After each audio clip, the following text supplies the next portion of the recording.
Hello everyone, I am Bharat Puntambekar, an intern MBBS student at All India Institute of Medical Sciences, New Delhi.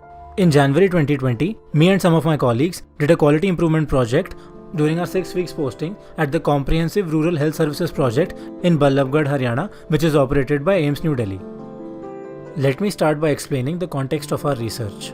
CRHSP is a community health center that caters to a population of about 2.16 lakh people. It is a 50-bed hospital and 400 normal vaginal deliveries are conducted every month on an average. On the screen, you can now see the list of our team members. While analyzing the process of admission into the labor room for delivery more closely, we found out that we were taking inconsistent and incomplete clinical notes. Hence, we decided that the topic of our QA project should be standardizing clinical notes for admission into the labor room for delivery. The entire process of clinical note taking was cumbersome for us due to the following reasons. But more importantly, our inconsistent and incomplete clinical notes were directly affecting patient care. In the first instance in which a lady with premature rupture of membranes was not administered prophylactic antibiotics because the doctor on duty had forgotten to mention the presence or absence of fetal membranes. On another occasion, in which I myself was on duty, the identification details of a baby were wrongly entered into the file of a different mother because the first names of both the mothers were the same and the files got interchanged. We started by formulating our problem statement as follows: a way to standardize the ANC admission process to reduce the rates of incomplete documentation at the time of admission into the labor room for delivery. We kept our aim to increase the magnitude of completeness of doctor's notes at the time of admission into the labor room for delivery to 100% in 1 month. Now, why were our notes incomplete?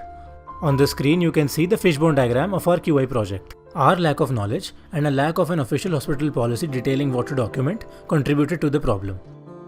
We drew a process map of how a patient is managed in our hospital under ideal conditions. However, this streamlined process is seldom followed because we had to modify it based on the degree of emergency of each and every patient. And taking notes in such a haphazard manner inevitably led to mistakes. We asked the nursing officers and our fellow interns about what were the problems that they faced regarding the process of clinical note taking, and this is what they had to say.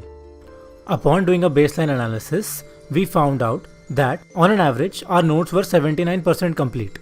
And they had a high variability ranging from 52% to 87%, with none of the notes being 100% complete.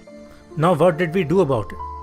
Even though our topic was finalized on 10th of January, we noticed that some interventions had already been taken place, but none of these interventions had led to an improvement. After a few team meetings, the team came up with a provisional checklist which contained the necessary data fields. After a few modifications, we finalized on this design that you can see on the screen. This design contained all the necessary data fields, it was user-friendly, and also ensured flexibility with the large amount of negative space that was provided. But did our change lead to improvement? We measured this improvement using the input, process, output and balancing measures. As input measures, we measured what percentage of ANC files did we analyze, and the number of days on which the ANC performer was printed as a process measure. The total number of clinical notes that were completely filled was our output measure. Although it is a very small number, which is 6, we were happy to see that all those entries happened after our intervention.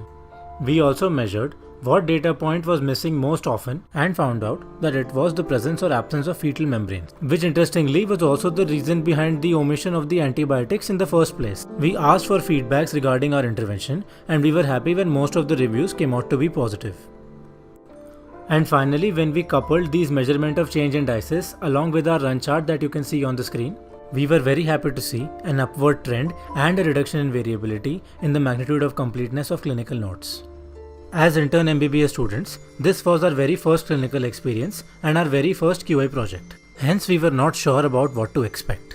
But the entire process of solving problems together so that we can make lives easier for ourselves, for interns who will be posted in the future, and for our patients was extremely interesting. However, we also learned that there would be a few people who would not accept our change, and it was not our job to convince them, but it was rather to inform so that they can make judgments for themselves. We realized that things do tend to get back to normal if change is not reinforced periodically, especially in its infancy. To conclude, I would like to thank my teammates and my mentor, Dr. Anu Thukral ma'am, for their constant support during this project. And I would also like to thank the International Forum on Quality and Safety in Healthcare for this amazing opportunity to present my work.